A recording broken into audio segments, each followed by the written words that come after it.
Bonjour. Donc, nous revoilà pour une nouvelle présentation du plaisir de lire. Aujourd'hui, mes chers amis, nous allons aborder un sujet, ou plutôt une thématique un peu prétentieuse, mais néanmoins, c'est accessible à tout le monde. Il s'agit de la philosophie. La philosophie dont l'ouvrage de prédilection que j'ai choisi pour vous, c'est Maître à penser, où on peut trouver quasiment tous les grands philosophes du XXe siècle. Et j'ai aussi d'autres ouvrages à vous montrer tout à l'heure. Donc, la philosophie, je voudrais vous dire tout simplement, c'est pas réservé à un petit clan, c'est pas réservé à une élite. Donc, la vie en elle-même, c'est de la philosophie. Donc, si on essaie de définir en peu de mots, si on vous demanderait comment on pourrait comprendre, comment pourrait-on résumer ce que c'est la philosophie, on pourrait dire tout simplement, il suffit de commencer par repenser le monde, de tout remettre en question et de commencer par se douter de tout. Moi, j'avais une petite définition plus ou moins accessible aussi, j'avais présenté pour vous. En fait, la philosophie, c'est avant tout une quête. Il faut tout simplement commencer par se mettre en marche dans la perspective de comprendre le monde, d'essayer de l'expliquer et aussi de le transformer, de transformer le monde en mieux.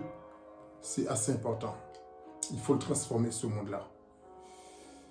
Souvent, on constate que il y en a pas mal qui se trouvent marginalisés et qui ne s'y retrouvent pas.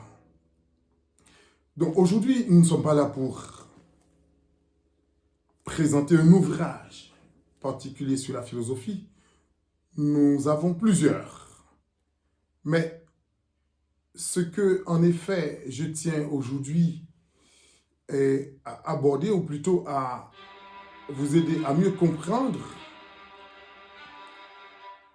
il s'agit des concepts philosophiques.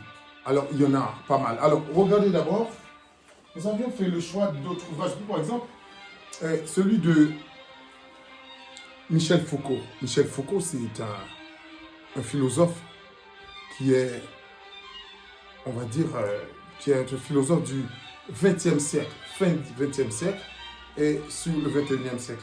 Pour Michel Foucault, nous avons aussi Kant, Emmanuel Kant, que vous connaissez très bien. Nous avons le gai savoir de Nietzsche. Et nous avons aussi quelques ouvrages, voilà, sur Arthur Schopenhauer, c'est assez intéressant. Nous avons aussi le traité, c'est Kant, Emmanuel Kant, le traité pédagogie. Nous avons aussi le grand psychanalyse, Freud. Et pour terminer, nous avons encore Nietzsche, la généalogie de la morale. Donc, ce sont des auteurs qu'on étudie, et notamment quand on est en classe de terminale, mais il y en a beaucoup. Vous avez Bergson, vous avez Deleuze, vous avez Jean-Paul Sartre, qui a surtout écrit L'être et le néant. Je crois que je vous en ai pas eu, voilà. Sartre, voilà. J'ai failli oublier. L'être et le néant, voilà. Donc, c'est assez intéressant d'aborder un petit peu, de lire un petit peu les ouvrages philosophiques. Et cependant, je vous avais dit, aujourd'hui, nous allons tout simplement, c'est une vidéo qui sera très courte, c'est tout simplement vous présenter les concepts philosophiques. Alors, qu'est-ce que vous entendez par concept philosophique? Alors, c'est plutôt la pensée, le courant que l'auteur, on va dire, qui est la toile de fond de son ouvrage. Alors, on pourrait dire, par exemple, pour Socrate, c'est la dialectique. La dialectique, c'est tout simplement avec la conception de la maïeutique que vous citez très bien de Socrate. Eh bien, lui, il pense que toutes les idées et les pensées sont contradictoires. C'est ça la dialectique. Donc, on peut tout discuter. Voilà, c'est un peu ça la dialectique, en peu de mots. Après, vous avez le déterminisme écrit par tant d'autres auteurs. Vous avez aussi le matérialisme d'Aristote. Vous voyez, vous avez Platon, qui est un idéaliste. Et nous avons aussi l'existentialisme avec Simone de Beauvoir, Jean-Paul Sartre. Et nous avons aussi Albert Camus, qui a aussi parlé de l'existentialisme. En fait, ce sont des concepts qu'ils ont développés à travers leurs ouvrages. Alors, j'ai pensé tout simplement à vous aider pour éviter, bien sûr, de mélanger les pinceaux. Et quand vous avez un auteur devant vous, un ouvrage devant vous, au moins vous savez quel concept ou courant philosophique qui se cache derrière. Par exemple, nous avons notre ami René Descartes. Vous savez très bien qui aime la raison. Il a pu dire aussi une petite citation que tout le monde connaît d'ailleurs. Aimez donc la raison, que toujours vos écrits en pointe d'elle et le lustre et le prix. Donc Descartes, son courant philosophique, c'est le rationalisme. Rationalisme. Vous avez aussi Heidegger qui parle de la phénoménologie. Vous voyez, c'est assez intéressant. Vous avez Emmanuel Kant qui a parlé, en fait, son courant philosophique, on pourrait dire, c'est un idéaliste. Pas que Emmanuel Kant. Vous avez Hegel aussi. Hegel, son courant philosophique, il est idéaliste. Donc, c'est assez vaste. Vous avez Nietzsche. Alors là, Nietzsche, c'est du lourd. Nietzsche, lui, son courant philosophique, c'est, le concept philosophique, c'est le nihilisme. On peut dire le nihilisme ou le relativisme. Et d'ailleurs, c'est celui qui a écrit Le Gai Savoir. Je crois que vous avez parlé. C'est un des ouvrages que je vous ai présenté aussi à un instant. Le Gai Savoir de Nietzsche. Et dans ce bouquin, Nietzsche nous a fait comprendre que Dieu est mort. Et il ajoute que c'est nous qui l'avons tué. Donc, c'est assez philosophique. Donc, c'est très intéressant. Donc, nous avons pas mal d'auteurs. Et vraiment, je tenais à en parler. Parce que souvent, on essaie d'éplucher un ouvrage pour dire qu'est-ce que je vais découvrir là-dedans. Mais je pense que si déjà vous savez chaque concept ou courant philosophique qui se cache derrière tel ou tel autre auteur, je crois que on aura fait la moitié du chemin. La liste n'est pas exhaustive, hein. J'en ai préparé un anti-sèche, mais on va voir ensemble. Par exemple, on a aussi Hannah Arendt. Hannah Arendt, qui est aussi, après la Seconde Guerre mondiale, elle est juive. C'est une femme de valeur, une femme de classe. Et en fait, elle développe plutôt le concept humanisme, mais plutôt, pour vous dire la vérité, elle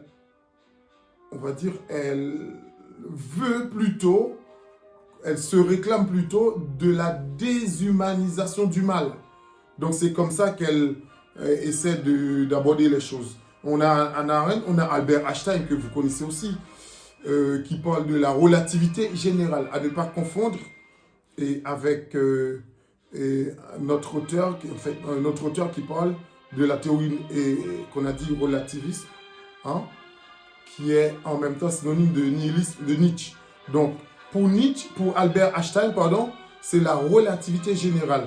Nous avons aussi Antoine de Saint-Exupéry. Ah, ça, vous le connaissez, c'est un grand humaniste. C'est celui qui a écrit Vol de nuit, qui a écrit Le Petit Prince aussi. C'est assez intéressant. Nous avons Karl Marx, qui son courant philosophique, c'est le communisme. On pourrait dire communiste, et aussi, il est un petit peu à cheval sur le matérialisme également. Karl Marx. Nous avons aussi Albert Camus, nous en avons parlé. Il y a Henri Bergson, c'est aussi un philosophe après la Deuxième Guerre mondiale, qui parle du rationalisme. Donc nous avons aussi Emmanuel Levinas, c'est un grand humanisme, c'est assez intéressant, c'est un grand humanisme.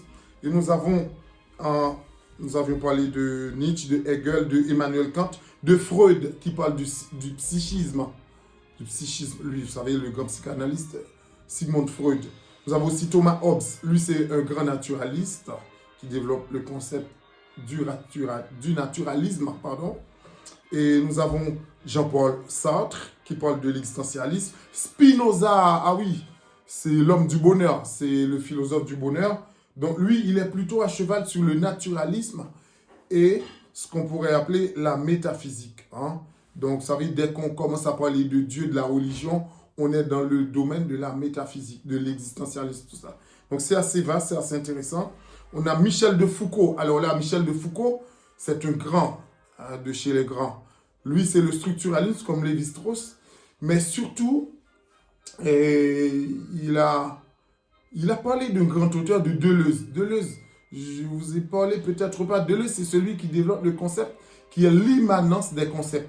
Alors, lui, qu'est-ce qu'il fait? Il est en train de retaper tous les concepts des grands philosophes, même de l'Antiquité, comme on pourrait parler comme philosophe de l'Antiquité, Marc Aurèle. Marc Aurèle, lui qui développe un concept qui s'appelle le stoïcisme. Donc, c'est assez intéressant. Donc, en gros, et pour vous retourner sur Michel Foucault, il dit que le 21e siècle sera Deleuze. Donc, vous voyez, il faut lire Deleuze. C'est un géant. Donc, il est assez intéressant. On a aussi le courant philosophique qui s'appelle le positivisme, développé par le philosophe et sociologue Auguste Comte. Nous avons aussi Claude Bernard qui a parlé du déterminisme, le grand biologiste. Donc, on a une panoplie de grands auteurs et qu'on pourrait continuer. Est-ce que j'ai parlé de Arthur Schopenhauer? Alors, Arthur Schopenhauer, c'est aussi un philosophe qui n'est pas des moindres. Lui, il est plutôt dans le domaine de la métaphysique, mais aussi du pessimisme. Il a écrit L'art d'avoir toujours raison. Donc, c'est un ouvrage qui pourrait être utile, surtout pour ceux qui souhaitent, on va dire, se lancer dans la politique, hein, les journalistes, la communication. Donc, c'est L'art d'avoir toujours raison, c'est assez intéressant. Donc, en gros, nous allons peut-être nous arrêter là pour aujourd'hui.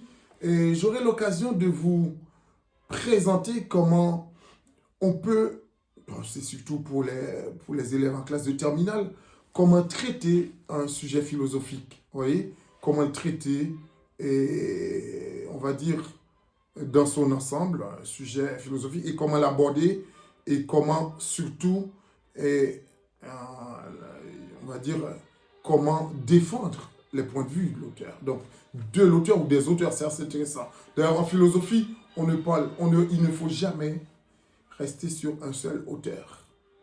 Parce que le but, c'est d'avancer des arguments et des contre-arguments. Nous aurons l'occasion de parler. Donc, nous allons rester là aujourd'hui et nous reverrons la semaine prochaine pour une autre présentation de Plaisir de lire.